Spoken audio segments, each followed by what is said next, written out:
something with a little oomph to it. So again, you got your C, you got your f of x, and you have your L. All right. So, you know, at least until you get comfortable with this, you might refer to the rules. But when you are comfortable, you probably shouldn't need to. But anyway, we're looking at 1 minus delta less than x less than 1 plus delta. All right, that's the C minus delta, C plus delta.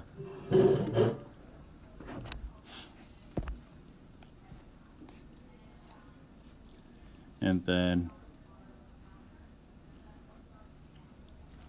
1 minus epsilon is less than f of x minus L, so 1 over x. Right, so 1 over x, and then 1 plus epsilon. Evidence gone. All right, so the 1 minus delta business, that's all taken care of. We don't have to worry about that. We do have to take care of the other guy, though. So we need an x in the middle. So we're going to do a flipperooski on everything.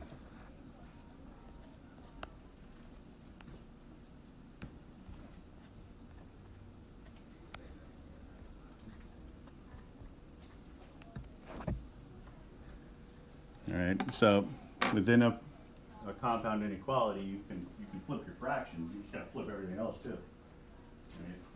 Right? And the reason why you're flipping the inequality signs, I mean, you can just remember that you're flipping everything, but that's not really telling you anything. Is that it's the size relationship is now different, right? So if I have this relationship, that's true enough because I'm subtracting something from one, I'm adding something to one. So that size relationship makes sense. But when you flip it, here you're taking one and dividing it by something smaller than you are here. So if you divide one by something smaller, it's going to be a bigger number than this one. So that would change our inequalities to make a true statement. All right. But then we also want to switch it around to make it consistent with the other compound inequality. So 1 over 1 minus epsilon less than x less than 1 over 1, plus than 1 minus. All right, so complete changearoo there. All right, so I'll set my lower bounds equal. LB for lower bound if you want. If you don't like that, then whatever, you're just not a team player. That was also a joke. It wasn't a good one, though. Now, you can come up with any way of designating it if you want. It really doesn't make a difference. Just some way of indicating. LB is fine for me. It changes from year to year what's fine for the College Board. My belief is that nothing is ever fine for them. So, you know, just get in the habit of writing out complete thoughts, and when you have a complete thought, elaborate on your complete thought to make it complete, or I don't know, complete plus, just because they tend to be terrible people. So anyway, I'm going to solve this for delta to really illustrate that relationship. So subtract the 1.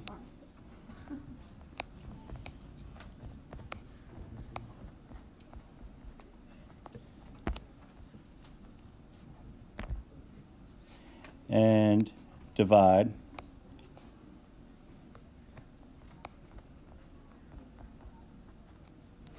And you get a relationship.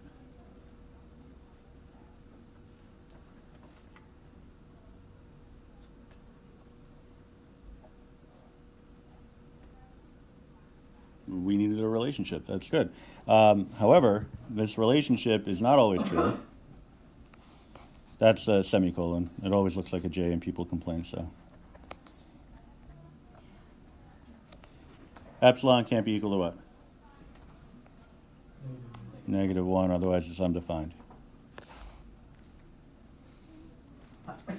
All right, now, so you'd say, well, that's not proving a relationship between epsilon and delta, so it failed. This is not true, right? But if you look at the calculation, you plug in a 1 over 1 is equal to 1, common sense is telling us it is true. There's a very good reason why this is completely irrelevant.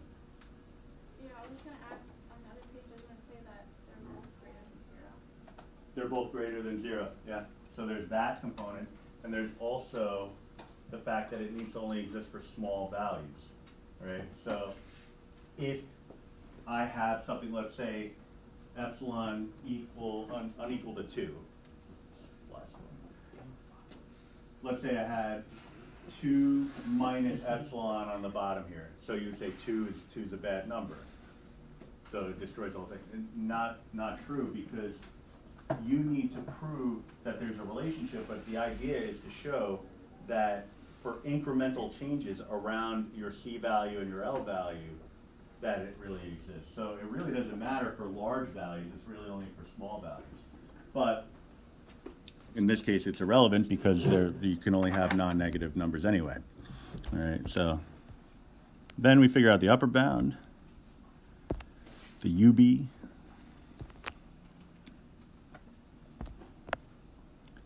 One plus delta. I don't know why I had to look at that, but I did.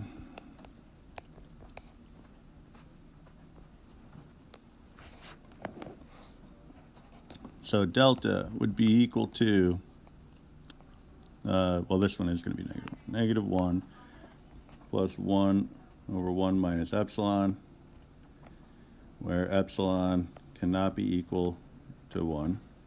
In this case, we have a positive number,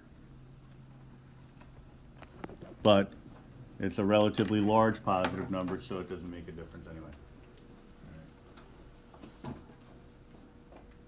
And again, the idea is that we're looking at cases where it's kind of a limit within a limit, where we want to find basically what would happen if you were to minimize what the epsilon and delta values were. So if I were to find the limit of this as epsilon approaches 0, what would that give me as a delta? If I were to find the limit as delta approaches 0, what would that give me as an epsilon? In both of these cases, you get something that actually exists, so we're good to go. And really, that's all we need. The only time that we're looking at something that's going to fail, and this is the good news if you're worried about just getting stuff right, if you get a cancellation of one or both of the variables.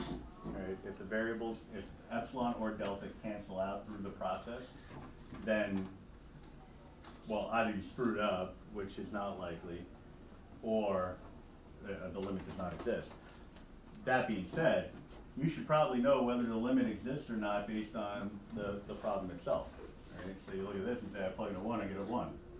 I plug in a 9, I get root 4, which is equal to 2. But then you might look at this one and say, well, wait a minute, it could be negative 2, because it's plus or minus.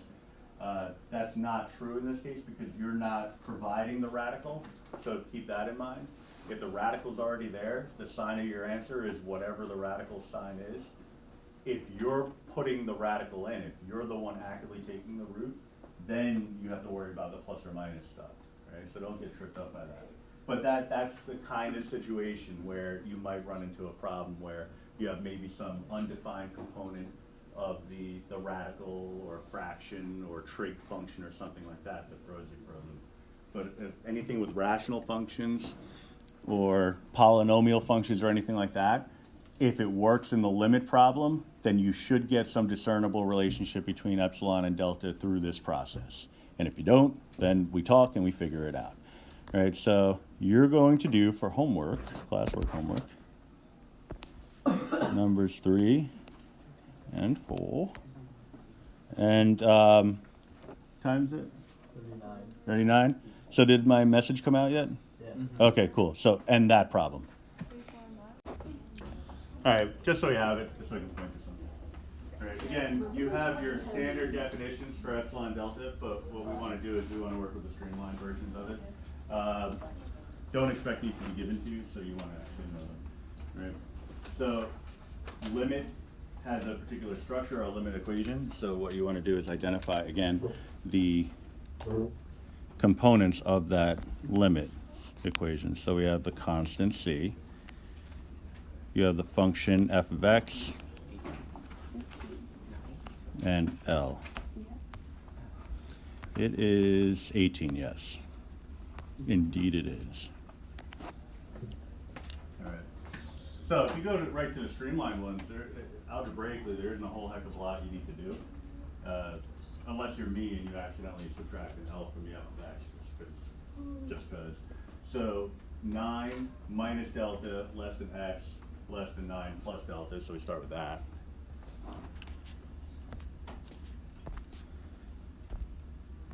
Let me just pull it down a little.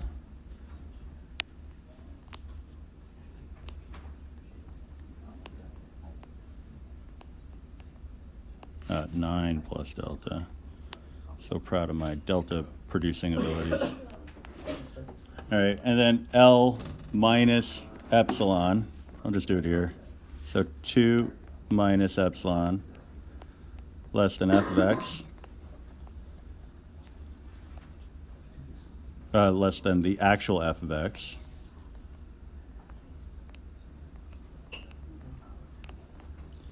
Less than 2 plus epsilon.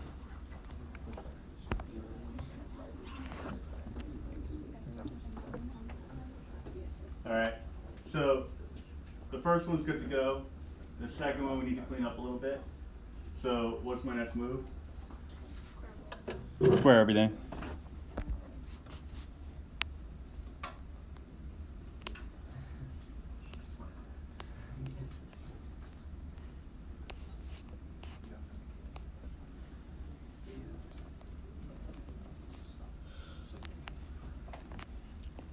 All right, and then just add the 5, right? So I can do that. Same color. So 5 plus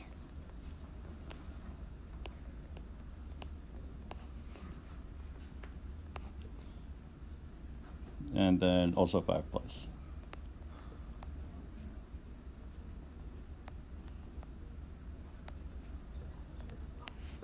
All right, so then all we have to do is set the lower bounds equal to each other and the upper bounds equal to each other to demonstrate some sort of relationship. Sometimes it'll be easier to solve for epsilon in terms of delta. Sometimes it'll be easier to solve for delta in terms of epsilon. It really doesn't matter as long as you can solve for one in terms of the other. So our lower bound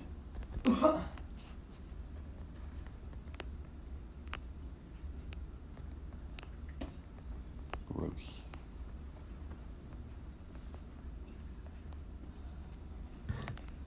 Subtract the 9. We would get a -4 if we did that, and then reverse the sign. So delta would be 4 minus 2 minus epsilon squared. And then we want, let me change this to a more pleasing color. Let's go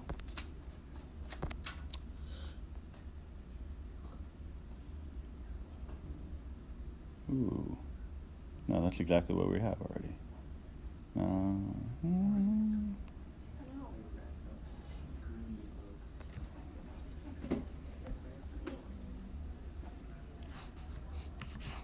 So we're going to set these guys equal. So UB 9 plus delta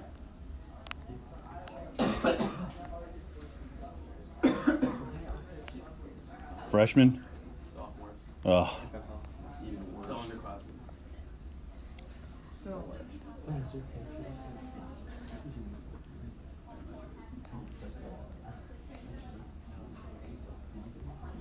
At this time of year, sophomores are just freshmen who are know-it-alls. They've been through nothing. But they think they've been through everything. That's the thing. They have such a false sense of accomplishment.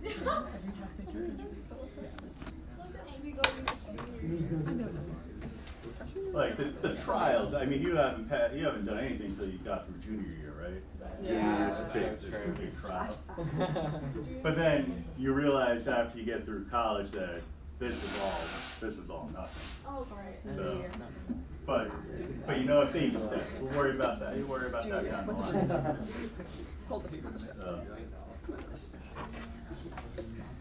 All right, so we have our two relationships. You might notice on my answer key, I wrote. Okay, keep talking if you want.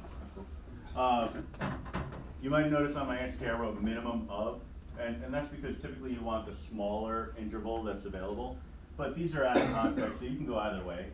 If you report both relationships, it's perfectly fine. It's when you have to do something numerically that you want the interval that's going to end up giving you, or at least a relationship that's going to give you the smaller of the two intervals, all right? And so that only bears itself out when you actually have some numbers to plug in. If I were to say, if you think to that separate problem I sent out on Remind, find a delta interval corresponding with an epsilon that goes from, let's say, 2.9 to 3.1. Now you have a particular interval for one variable. So you plug those bounds into each of these relationships and see which one gives you the smaller interval as a result. All right, so notation-wise, it can go either way. Number 4, setup essentially the same. I mean, more than essentially, it's just the same. So -1 minus delta less than x less than -1 plus delta. All right, and then for the epsilon part, we're looking at, again, the limit, which is 0 in this case, minus the epsilon, so that's nice. So it's negative epsilon less than whatever the function is, x squared minus 1, less than a positive epsilon, so 0 plus epsilon. All right, so we have to do a little navigation here. It's going to involve taking a root, but that shouldn't be too much trouble. So add the 1, take the root. So 1 minus epsilon less than x squared less than 1 plus epsilon. Be mindful of any size relationship changes. So let me just do the root. So we're looking at, well, you just basically rewrite the same thing.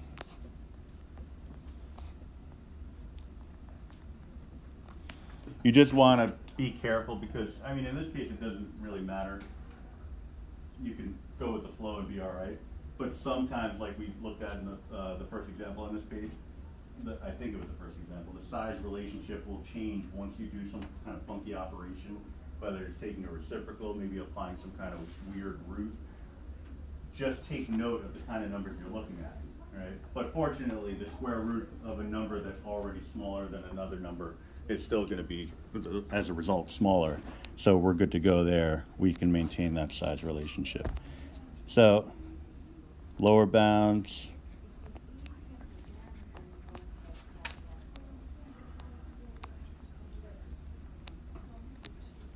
That's my LB. And then UB, -1 plus delta. Be x in the middle of the last step. Oh, sure would. It sure would for us.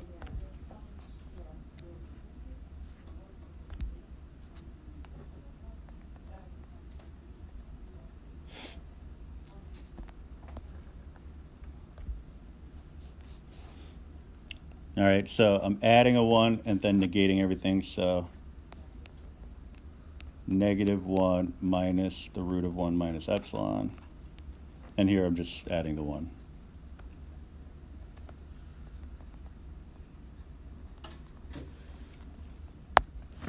All right, so one of those will give us a smaller interval. It's just a question of which one numerically we worry about that when we have some numbers to plug in, like I said. Does the work we show for these problems, do we have to prove like delta equals epsilon at the end of all of them? Delta, We've, like done that before, where it ends up. that only worked out that way. Oh. Yeah, only if it plays out that way. You have to show some kind of relationship between delta and epsilon. problems were showing there's a relationship that proves that the limit exists.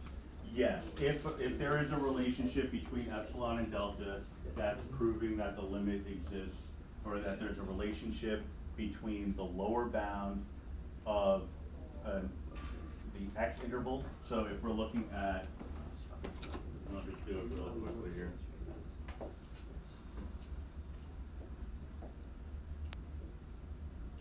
Something like this, maybe.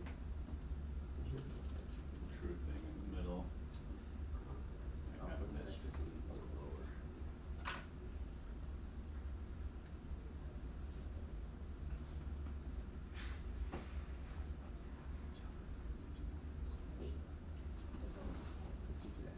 All right, so you have the C value, you have the L value. We're showing that for a continuous function, we're dealing with some negative delta. So C minus delta, C plus delta. What if delta is Sorry? what if delta is negative? Oh, then I would just switch this sign. Yeah, that's, so L minus epsilon, L plus epsilon. All right. So by showing that these two bounds are in lockstep in some way, and that these two bounds are in lockstep in some way, it's showing that as this is moving down, this is moving in, right? So we're going, and as this is moving up, this is also moving in, so converging on whatever that true limit would be. I don't know, we like do something else with this, or are we just stopping and proving with those limits? The extra problem I sent out on Remind is, we're gonna go over that, but that's the extent of what we do with this, because this is actually, I don't really like this topic in this course, because this is actually an advanced calculus topic. This is actually what we use to prove rigorously all the things that we kind of take for granted in this course, but it sort of requires that you know all the things that we learned in this course already. So why College Board has it in this course, I have no idea. So we're kind of, it's kind of like explaining to somebody the definition of a word using words that the person themselves would have no hope of understanding. Right? So that it's unfair to you, but that's, so this is really what I'm limited with. But we're using this right now to prove continuity. We're using it to prove that the limit exists based on the concept of continuity. Okay, so if there's continuity, then the limit exists. Correct. And, okay, so this proves continuity, which proves the limit exists. Correct. So when you're proving continuity, that means the upper bound and lower bound have to be equal to each other? They have to be proportional to one another. Okay. So the bounds themselves numerically don't have to be equal, but the expressions that represent the bounds should be equal. Okay. I shockingly said that right. For this one, is there gonna be a limit on the two variables? Because you can't take the square root. Oh, yeah. So it would only have to work for small values of epsilon, but that's what we were looking for anyway. Would we have to state that like we did in the second example? In theory, yes, but I didn't hear, so I'm not taking off. Yeah. Somebody here will remember. Somebody always does when I do stuff like this. So there you go. All right, so first thing we notice about this problem, I think it's obvious. There's a hole, right? So make a note. You have to operate under the assumption that for any given problem, not any given problem, but most problems, you might be working without a net. You might not be able to use a calculator. Right? And we'll talk more about how that plays out on unit tests in this class, but on the AP, it's flat out. For this part, the calculator needs to be put away. For this part, you can have the calculator out. For our tests, for most of them, you could have the calculator available, but there are certain questions that are designed for the calculator to be pretty much useless. Right? So they're kind of written in general terms, things like that. So it's not like the calculator would be of any real benefit for you, you know? So this case, yeah, you can probably get it from the calculator, but you should know how to do it by hand also. Right, we're looking at a parabola that's got a hole. So you could figure out the y value of the hole by evaluating. Now, I'm probably going to take a little bit more time with this problem than I need to, just because I want to show you some little tricks of the trade to do stuff like this by hand that will take a little time now but save us time down the line. How do you know it's a hole and not a vertical aspect? Common factor, top and bottom, means hole. Okay. So what I'm going to do is I'm going to take the quadratic here and list out its coefficients.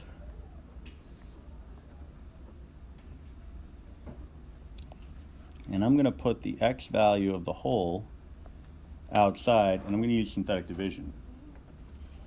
Wait, what?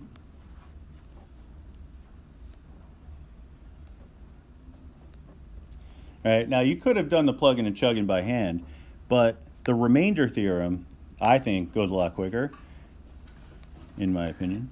So the hole has coordinates of 2, 3. Oh yeah. Right? The remainder, when running through synthetic division, is what you would get if you evaluate a function. You remember when you were looking for zeros and you would go through synthetic division with the hopes of not getting a remainder? You wanted to divide it evenly? Well, yes, that's true, but that was also the remainder theorem. You were looking for a remainder of 0, showing that the y value was equal to 0. If the y value is equal to 0, you're on the x-axis. If you're on the x-axis, you're looking at a root. All right, so that's why we would use this approach in pre-calc. But here we use it as a time-saving shortcut. All right. You could also do things like evaluate other functions in order to get like quotients and stuff like that. But I don't know if that's necessary to go over right now. I mean, I know it's not necessary. Now, in terms of the parabola itself, I know it has a hole at 2, 3. Meh, meh, and one additional meh, so a total of 3 mehs. Now, for the parabola, axis of symmetry, I would like to know what that is. So negative b over 2a, right? So negate that and divide it by 2 and get a 1, right? I want to find the y value that goes along with that.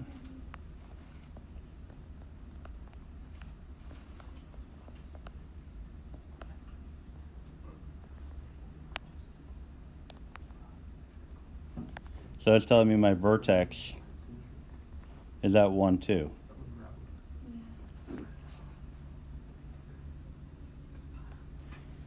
For a parabola, all I need are 2 points. As long as one of them's a vertex, I'm good to go. All right, because I can rely on symmetry. So I had a point at 2, 3, but I also have a point at 0, 3, but I also kind of knew the 0, 3, right? Because if I just plug in 0 here, I don't need synthetic division for that. Just 0 out each term.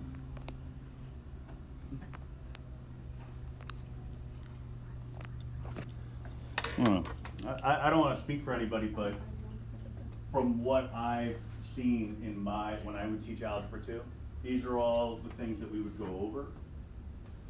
Algebra 2 honors, anyway. These are all the things that we would go over. The students would be like, oh, that's really cool. Don't get offended, but I'm going to use my calculator to do all that stuff that you were just explaining us how to do, to us how to do. And I'd be like, okay, that's fine. But there may come a time when you're not allowed to use your calculator. You're like, okay, we'll worry about that when that happens. Right, well, here's when that happens. Right? So maybe you're just fine making a table of values. Maybe you know what parabolas look like instantaneously. Maybe you like to use the 149 relationship. I'm a big fan of that one. So you go out, for each unit you go out, go up 1, then up 4, then up 9. If your coefficient's bigger or smaller than 1, other than 1, multiply 149 by whatever that coefficient is and just make that the movement.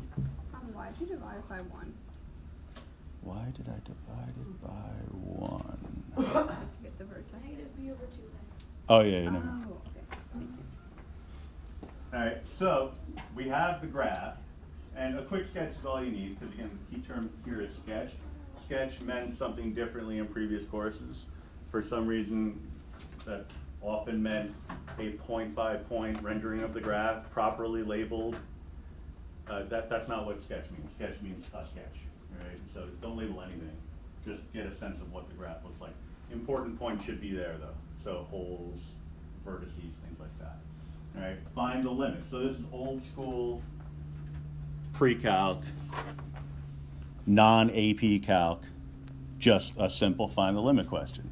All right, so at 2, we're looking for the y value that you're approaching, and you know that that is equal to what? What did we say? 3. All right, so just because the point doesn't exist there doesn't mean that you can't have a limit. It's still approaching that location. All right. So now, the fun part. Find the smallest interval which contains, I'll just move this up so we can all see, because this is all we really need. Find the smallest interval which contains all values of f of x, where x is in the interval of 1.9 to 2.1, but x can't be equal to 2. Well, we know x can't be equal to 2 because of the picture, because of the concept of the hole. There's no point there, so forget about that part. Same idea here, in this interval, except x equals 2. Irrelevant, right? It's saying that x is in the interval of 1.9 to 2.1. So let's make a note of that. Extreme close-up. Whoa.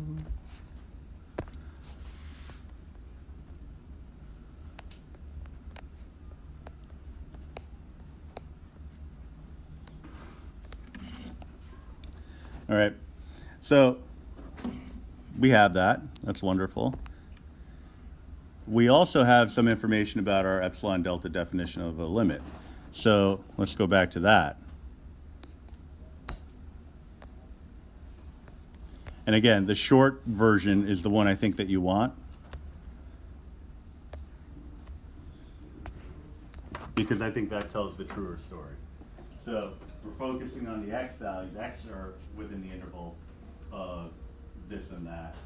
Whereas this one, when we do the algebra and simplify it, eventually it will have x in an interval, but initially it's f of x. So it's this one that we want, c minus delta. All right, delta is always going to represent a horizontal movement. You'll get more and more used to that as we get forward, move forward through the course.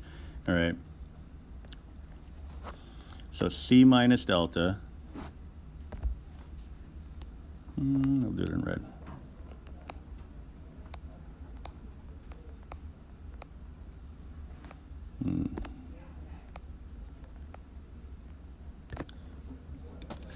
All right, the limiting constant is 2.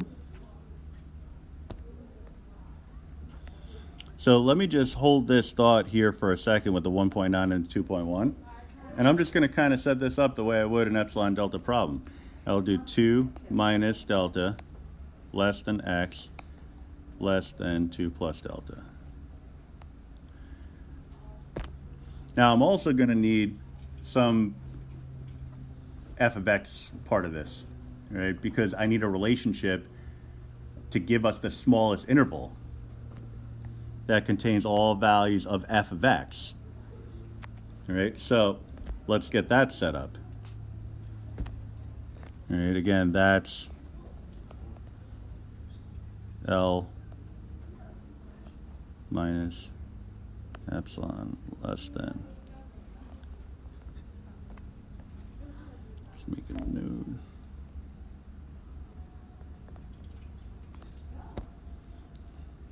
All right, so our limiting, or we already have the limiting constant.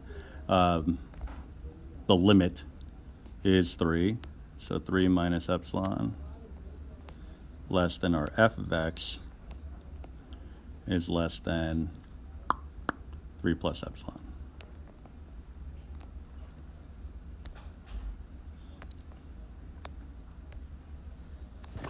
All right, so these are our two relationships that we can work off. I mean, there's a plugging and chugging way of handling it, but this is the more rigorous approach, right? So f of x is actually equal to something. We can't just let the bounds be equal because we haven't really decided what f of x is. So f of x, we'll expand upon that, is the x squared minus 2x plus 3.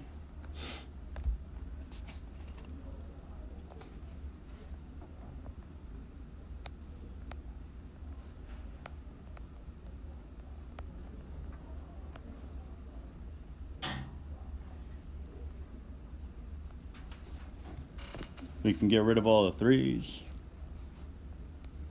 I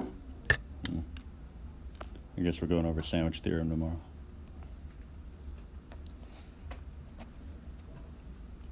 All right, so I'm looking at negative epsilon less than x squared minus 2x. I'm going to leave a little space there just for fun. Less than epsilon. I feel like leaving a little bit of space kind of mood.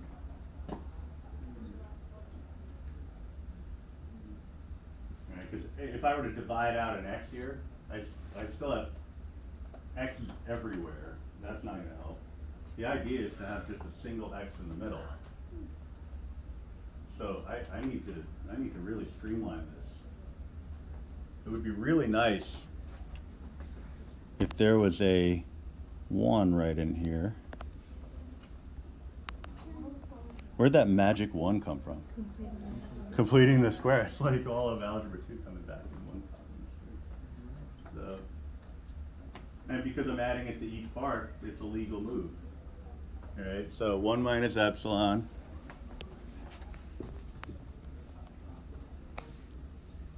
less than x minus 1 quantity squared less than 1 plus epsilon. So then I can root and then add 1 to everything, right? So we're looking at 1 plus the root of 1 minus epsilon less than x less than 1 plus the root of 1 plus epsilon.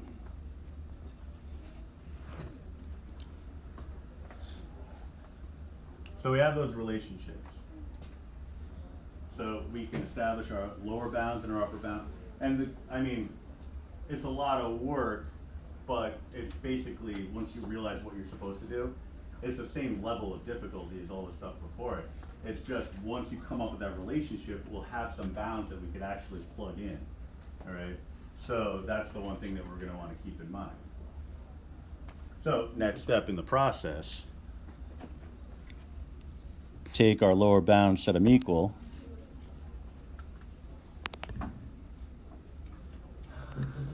And take our upper bounds and set them equal.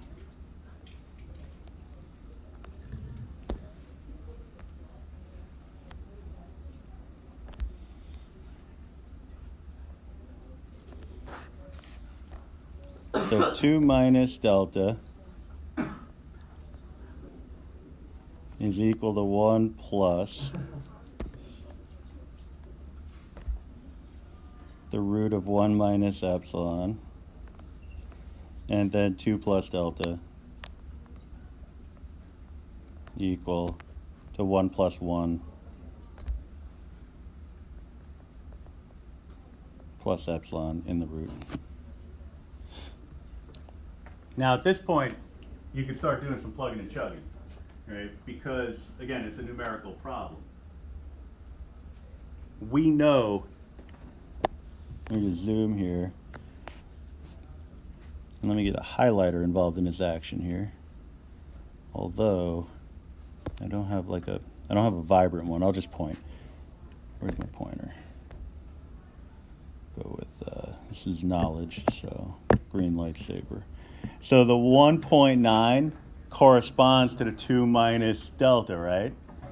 So that means that where I have a 2 minus delta, I can replace it with a 1.9.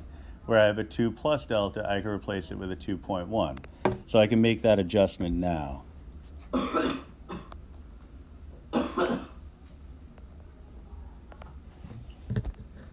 Rather than actually figuring out what delta would be, I could just kind of streamline.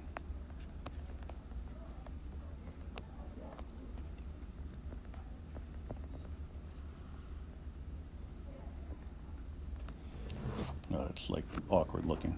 So 0.9 equals the root of 1 minus epsilon. 1.1 equals the root of 1 plus epsilon.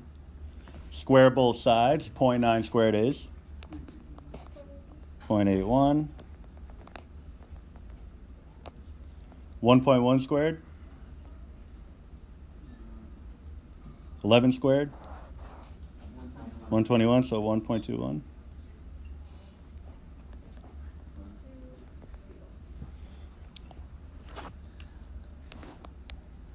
All right, so we're going to get two possible epsilons. This is not your interval.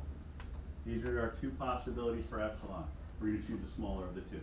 If I subtract, you get 0.19, right? Subtract and divide.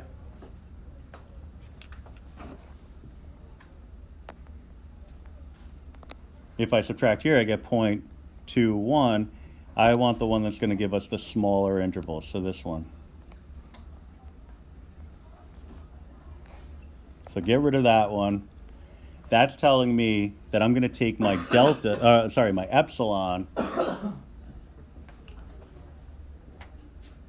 or my epsilon of 0.19, that's going to be my plus or minus based on the limit.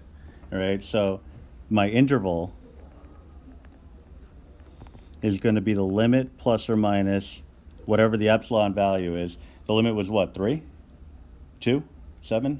4? 3? 98? So 3 plus or minus 0.19. If you want to expand that out, you can. The corresponding epsilon interval would be 2.81 to 3.19.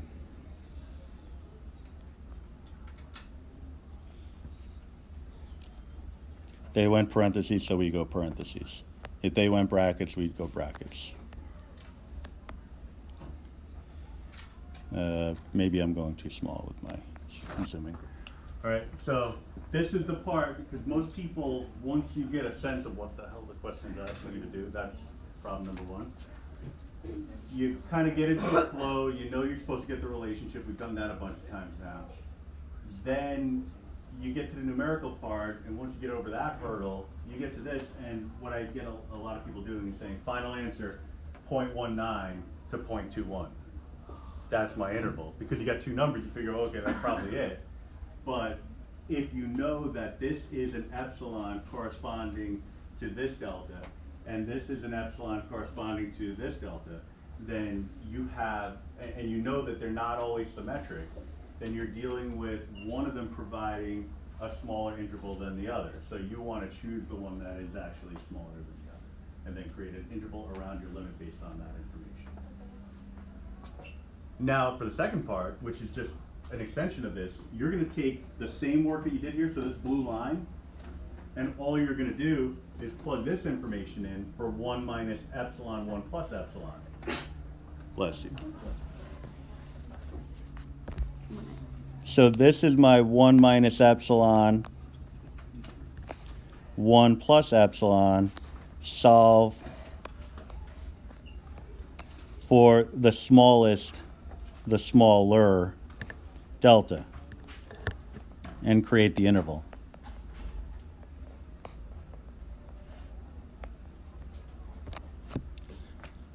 Good catch. Yeah. Yeah, these should be 3s.